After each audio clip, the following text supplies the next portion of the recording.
नमस्कार। Class 12th agriculture chemistry के इस वीडियो में आज हम लवणीय मृदाओं के बारे में विस्तृत अध्ययन करेंगे। इसी टॉपिक में हम जानेंगे कि लवणीय मृदा की परिभाषा क्या है, लवणीय मृदा को सलाइन सॉइल क्यों कहा जाता है, लवणीय मृदा की पहचान कैसे करें, ये मृदाएं किन कारणों से बनती हैं और लवणीय मृदाओं के सुधार के उपाय कौन कौन से हैं। तो बिना समय गंवाए जानते हैं आखिर लवणीय मृदा अर्थात सलाइन सॉइल क्या है। लवणीय मृदा की परिभाषा इस प्रकार है, वह मृदा जिसमें सोडियम, कैल्शियम व मैग्नीशियम के क्लोराइड एवं सल्फेट लवण अधिक हो उस मृदा को लवणीय मृदा कहते हैं। ऐसी मृदा जिसके अंदर सोडियम, कैल्शियम व मैग्नीशियम के क्लोराइड और सल्फेट लवण अधिक मात्रा में घुले हुए हों उसे मृदा को लवणीय मृदा कहते हैं। लवणीय मृदा को सलाइन सॉइल भी कहा जाता है क्योंकि इन मृदाओं में घुलनशील लवणों की मात्रा अधिक होती है। वैसे देखा जाए तो सलाइन शब्द अंग्रेजी के साल्ट से संबंधित है। अमेरिकन वैज्ञानिक हिलगार्ड ने लवणीय मृदाओं को व्हाइट एल्किल सॉइल के नाम से तथा गैद्रोइज ने इसे सोलोनचक सॉइल नाम से संबोधित किया। लवणीय मृदाओं की विद्युत चालकता देखें तो इनके संतृप्त निष्कर्ष की विद्युत चालकता 4 डेसी साइमन मीटर इनवर्स से अधिक होती है और इनमें विनिमय सोडियम की मात्रा 15% से कम होती है। लवणीय मृदाओं की पहचान कैसे करें? लवणीय मृदाओं के चाक्षुष अर्थात आंखों से देखे जाने वाले विजुअल सिम्टम्स कौन कौन से हैं उनको देखते हैं। पहला है, लवणीय मृदाओं पर सफेद या सफेद भूरी राख के रंग की परत पाई जाती है। जिन मृदाओं की सतह पर नमक के समान सफेद परत पाई जाती है वो मृदाएं लवणीय मृदाएं होती हैं और ये परत है वो सिंचाई करने पर या बारिश होने पर है वो मृदा की सतह से गायब हो जाती है। दूसरा लक्षण है, इन मृदाओं में प्राकृतिक वनस्पति कम व टुकड़ों के अंदर होती है। तीसरा लक्षण है, लवणीय मृदाओं के अंदर पौधों की पत्तियों का रंग गहरा नीला और पत्तियों के जो किनारे हैं वो झुलसे हुए होते हैं। पांचवा लक्षण है, इन मृदाओं में पर्याप्त नमी होने पर भी पौधों में जल की कमी दिखाई देती है। आखिर किन कारणों से मृदा लवणीय बनती है अर्थात मृदा की लवणीय बनने के कारण कौन कौन से हैं, इस कड़ी के अंदर पहला कारण है शुष्क जलवायु। शुष्क जलवायु वाले क्षेत्रों में वर्षा कम होती है, ताप अधिक होता है और इन क्षेत्रों में वाष्पीकरण की क्रिया भी अधिक होती है। इन क्षेत्रों में वाष्पीकरण से जल वाष्प बनकर उड़ जाता है, लवण मृदा की सतह पर एकत्र होते रहते हैं जिससे कालांतर में वह मृदा लवणीय बन जाती है। दूसरा कारण है लवणीय जल से सिंचाई। लंबे समय तक लवणीय जल से सिंचाई करने पर मृदा भी लवणीय बन जाती है। जल में घुले हुए लवणों के संचय की मात्रा मृदा के कणों के आकार, जलवायु एवं उस मृदा की विद्युत चालकता पर निर्भर करता है। जैसे महीन कणों वाली जो मृदा है उसके अंदर लवणों का संचय है वो अधिक होता है, जबकि मोटे कणों वाली जो मृदा है उसके अंदर है वो लवणों का संचय कम होता है। तीसरा कारण है पैतृक पदार्थों की प्रकृति। हमने चैप्टर 1 के वीडियो में पढ़ा है कि मृदा की उत्पत्ति चट्टानों से हुई है। जिन चट्टानों में लवण अधिक होते हैं उनसे निर्मित मृदा में भी लवण अधिक होते हैं। चट्टानों के अपक्षय से अनेक घुलनशील लवण वर्षा जल में घुलकर मिट्टी की निचली सतहों में पहुंच जाते हैं। वाष्पीकरण की क्रिया के समय ये लवण भूमि की सतह पर आ जाते हैं। जल के वाष्पीकृत होने से मृदा की सतह पर ये लवण है वो एकत्र होते रहते हैं और मृदा की लवणता के अंदर वृद्धि करते रहते हैं। चौथा कारण है मृदा से अपर्याप्त जल निकास। जिन खेतों के अंदर जलमग्नता की स्थिति है या जल के निकास की उचित व्यवस्था नहीं है तो क्षेत्र की मृदा लवणीय बनती है क्योंकि जल के सूखने पर विलेय लवण मृदा की सतह पर एकत्र होते रहते हैं। अगला कारण है जल के रिसाव से। जिन क्षेत्रों में नहरों से सिंचाई होती है उन नहरों से जल के रिसाव से मृदा का जल स्तर ऊपर की ओर उठता है। भूमि जल स्तर ऊपर उठने से भी मृदा है वो लवणीय बनती है। अगला कारण है मृदा प्रोफाइल में कड़ी परत का बनना। मृदा प्रोफाइल में कड़ी परत के निर्माण से जल नीचे के सतही स्तरों में नहीं पहुंच पाता है, जिससे विलेय लवण कड़ी परत के ऊपर वाले भाग में ही रहते हैं। वाष्पीकरण के समय ये लवण मृदा की ऊपरी सतह पर आकर है वो एकत्र हो जाते हैं और एकत्र होकर है वो मृदा को लवणीय बनाते हैं। ये प्रमुख ऐसे कारक हैं जो मृदा को लवणीय बनाने में सहायक है। लवणीय मृदाओं के सुधार के 3 उपाय हैं। कितने उपाय हैं? 3 उपाय हैं, जिसमें से पहला उपाय है भौतिक एवं जल तकनीक विधि, दूसरा है रासायनिक सुधार और तीसरा है जैविक सुधार। इन तीनों प्रकार की विधियों को एक-एक करके समझते हैं। लवणीय मृदाओं के सुधार की पहली विधि है भौतिक एवं जल तकनीक विधि। इस प्रकार की विधि में लवणीय मृदा के भौतिक गुणों के अंदर सुधार कर उसकी उर्वरता में बढ़ोतरी की जाती है। प्रमुख जो भौतिक विधियां हैं उसमें से पहली है गहरी जुताई और दूसरी है अवमृदा गहरी जुताई। मृदा पृष्ठ पर उपस्थित लवणों की कठोर परत को यांत्रिक साधनों से तथा अवमृदा में उपस्थित कठोर परत को गहरी जुताई से तोड़ा जाता है। इन दोनों प्रक्रियाओं की मृदा के अंदर जल संचयन और वातायन बढ़ता है। तीसरी विधि है मृदा की सतह को खुरचकर। ये लवणीय मृदा की सतह है, इस सतह से नीचे 15 से 30 सेंटीमीटर गहराई तक लवणों की जो सफेद परत है उस सफेद परत को खुरचकर खेत से बाहर डाल दिया जाता है और इससे है वो मृदा की लवणता कम हो जाती है। ये तरीका ज्यादा उपयोगी नहीं है, क्योंकि मृदा की सतह को खुरचने में खर्चा ज्यादा लगता है और साथ ही लवण कुछ समय बाद है वो मृदा की सतह पर वापस एकत्र हो जाते हैं। चौथा उपाय है बालू भरावन तथा प्रोफाइल का उलटना पलटना। इस प्रक्रिया में खेत में मिट्टी का भराव कर सतह पर उपस्थित लवणों को ढका जाता है। इस प्रक्रिया के अंदर क्या होता है कि मृदा के अंदर बालू का भराव कर मृदा की सतह पर उपस्थित जो लवण है उन लवणों को ढका जाता है। साथ ही प्रोफाइल है उसमें भी चेंज किया जाता है। नीचे की मिट्टी को ऊपर लाया जाता है, ऊपर की मिट्टी को नीचे डाला जाता है। पांचवी विधि है खाई खोदकर। खेत के अंदर है वो खाइयां खोदी जाएंगी। खेत है तो इस खेत के अंदर है वो खाइयां खोदी जाएंगी। जैसे ये खाई खोदी तो इस खाई की जो मिट्टी है वो यहाँ इस डोरी के ऊपर लगा देंगे। फिर ये जैसे ये दूसरी खाई खोदी तो इस खाई की जो मिट्टी है वो इसके अंदर डाल देंगे और इसकी मिट्टी है वो इसके अंदर डाल देंगे और ये प्रक्रिया पूरे खेत के अंदर की जाती है। इस प्रक्रिया में नीचे की कम लवण युक्त मिट्टी सतह पर आ जाती है, जिससे उस खेत के अंदर है वो फसल को बोने पर है वो पैदावार अच्छी होती है। ये टेक्निक भी अस्थायी है, क्योंकि इसमें निचली तहों के जो लवण है वो केशिकीय क्रियाओं के द्वारा है वो ऊपर आ जाते हैं और साथ में ये महंगी भी होती है। जल तकनीक विधि। इस विधि के अंतर्गत मृदा में उपस्थित लवणों को मृदा की सतह से पानी के द्वारा हटाया जाता है। जल तकनीक प्रक्रियाओं में पहली प्रक्रिया है निस्सालन।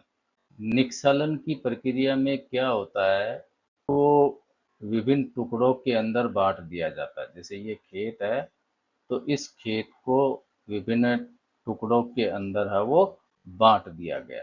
इन सभी टुकड़ों को पानी से भर दिया जाता है। किससे भर दिया जाता है? पानी से भर दिया जाता है। पानी से भरने पर मृदा की सतह पर उपस्थित लवण पानी के अंदर अच्छी तरह से घुल जाते हैं और ये घुले हुए लवण पौधों की जड़ों से होते हुए मृदा के निचले स्तर में चले जाते हैं। इसी प्रक्रिया को निस्सालन कहते हैं।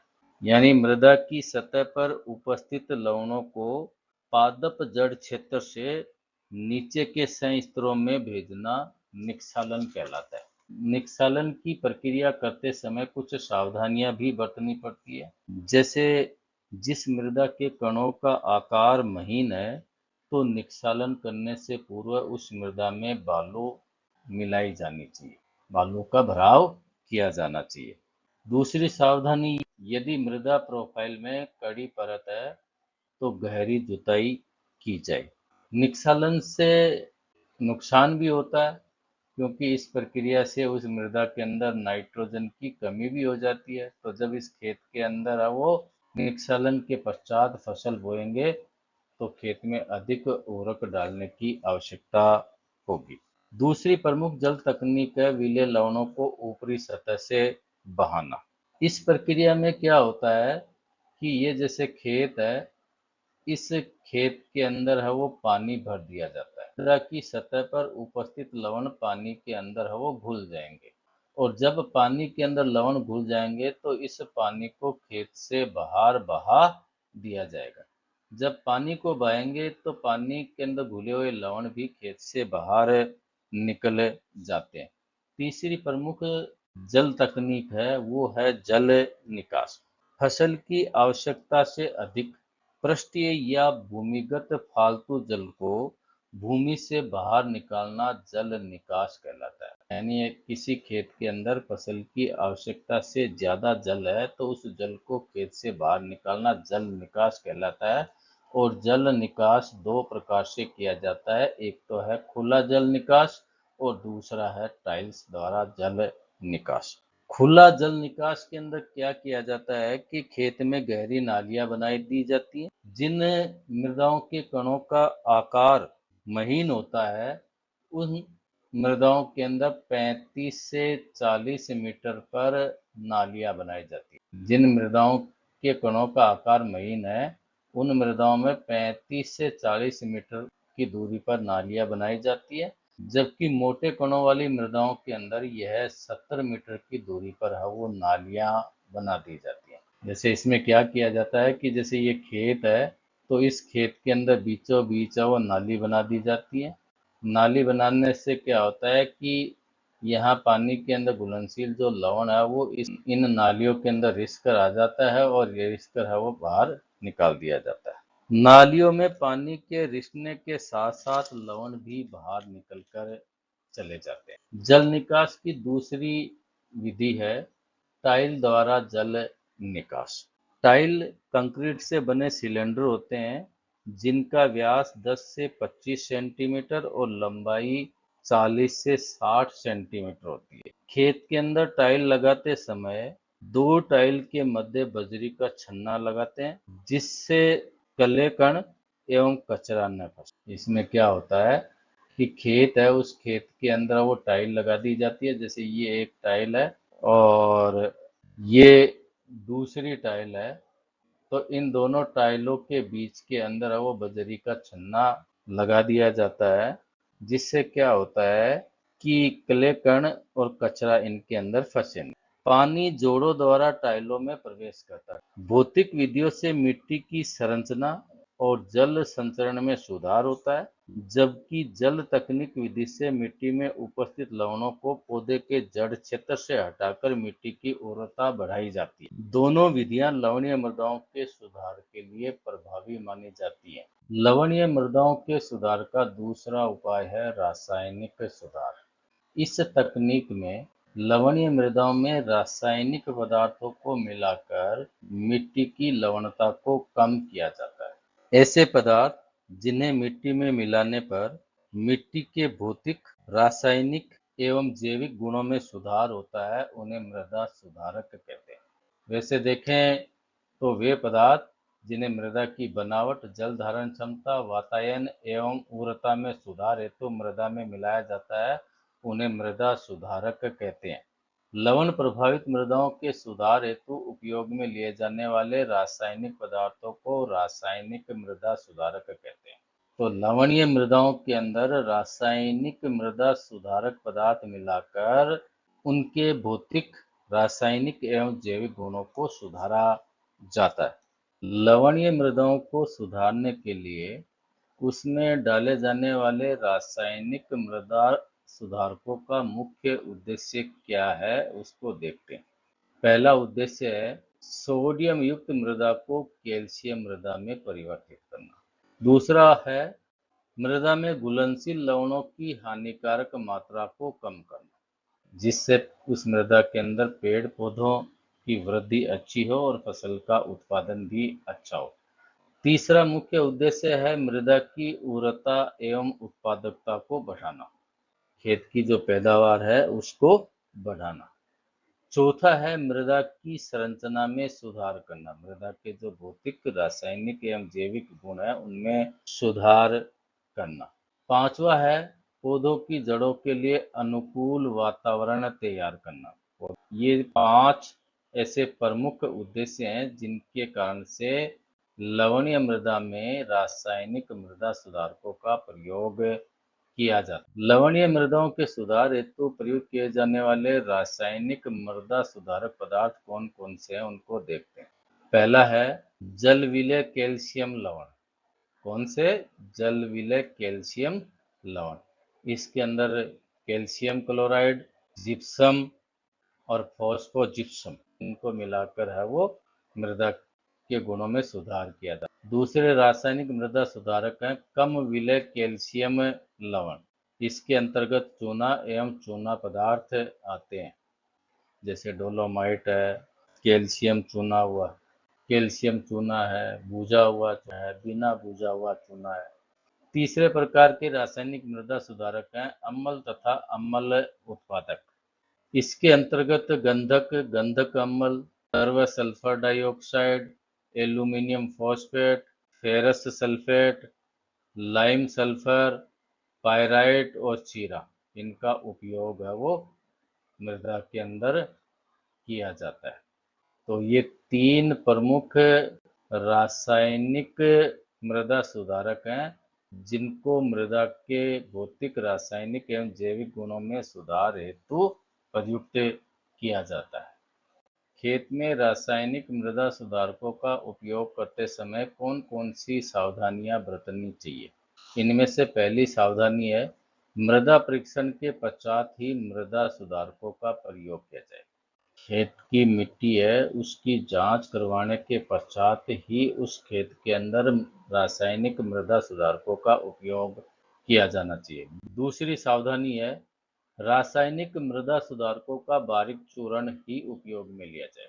तीसरी सावधानी है मृदा सुधारकों का प्रयोग सावधानी पूर्वक किया जाना चाहिए। सावधानी पूर्वक का मतलब है कि दस्ताने वगैरह पहने, आंखों में और मुंह के अंदर जाने से इनको रोकना चाहिए। चौथी सावधानी है मृदा सुधारक डालने के पश्चात पर्याप्त सिंचाई करें। जिस खेत के अंदर रासायनिक मृदा सुधारक को डाला जा रहा है तो रासायनिक मृदा सुधारक को डालने के पश्चात उस खेत के अंदर पर्याप्त मात्रा के अंदर है वो सिंचाई अवश्य करनी चाहिए। पांचवी सावधानी है मृदा सुधारक की उचित मात्रा ही प्रयोग की जाए। छठी सावधानी है सभी प्रकार की मृदाओं में एक ही प्रकार का रासायनिक मृदा सुधारक का उपयोग नहीं किया जाए। अलग अलग प्रकार की मृदाओं में अलग अलग प्रकार के रासायनिक मृदा सुधारकों का प्रयोग किया जाता है। तो रासायनिक मृदा सुधारकों का प्रयोग करते समय हमें इन 6 सावधानियों का पालन करना चाहिए। ये लवणीय मृदाओं के सुधार का तीसरा प्रमुख उपाय है जैविक सुधार। इसके अंतर्गत आता है गोबर की खाद। लवणीय मृदाओं के अंदर गोबर की खाद डालने पर मृदा की लवणता कम होती है। दूसरा उपाय है हरी खाद, जैसे ढेंचा या जंतर, गंवार और सनई। ये प्रमुख हरी खाद हैं। इन हरी खादों का उपयोग खेत के अंदर किया जाना चाहिए। हरी खाद में क्या होता है कि खेत है उस खेत के अंदर ढेंचा, गंवार या सनई इनको उगा दिया जाता है और ये जब लगभग है वो 1-1.5 फीट के हो जाते हैं तब उस खेत के अंदर है वो ट्रैक्टर को चलाकर इन पौधों को जमीन के अंदर नीचे दबा दिया जाता है और इनके सड़ने गलने से जो खाद बनती है वो हरी खाद होती है। ढेंचा की जो विशेषता है वो देखें तो वो है ढेंचा के कोशिका रस का पीएच 4.0 होता है। दूसरी विशेषता ढेंचा में कैल्शियम ऑक्साइड 34.2% होता है। तीसरी विशेषता है ढेंचा के अपघटन पर हाइड्रोजन गैस बनती है। ढेंचा मध्यम लवणीय भूमि में आसानी से उगता है। फसल काटने के पश्चात जो फसल के जो डंठल वगैरह हैं वो खेत के अंदर है, वो ट्रैक्टर द्वारा जुताई करने पर नीचे दब जाते हैं और उनके सड़ने गलने से भी जैविक खाद का निर्माण होता है और उससे भी मृदा की लवणता कम होती है। इस प्रकार आज हमने जाना कि वे मृदाएं जिनमें सोडियम, कैल्शियम व मैग्नीशियम के क्लोराइड एवं सल्फेट लवण अधिक होते हैं उन्हें लवणीय मृदा कहते हैं। मृदा पर स्थित लवणों की सफेद परत एवं उसके विजुअल सिम्टम्स के आधार पर लवणीय मृदाओं की पहचान की जा सकती है। लवणीय मृदाओं के सुधार के 3 उपाय हैं: भौतिक एवं जल तकनीक विधि, रासायनिक सुधार एवं जैविक सुधार। समय रहते लवणीय मृदाओं में सुधार करके मिट्टी की उर्वरता एवं फसल उत्पादन को बढ़ाया जा सकता है। आज के वीडियो में इतना ही। ये वीडियो आपको कैसा लगा कमेंट में अवश्य बताएं। धन्यवाद।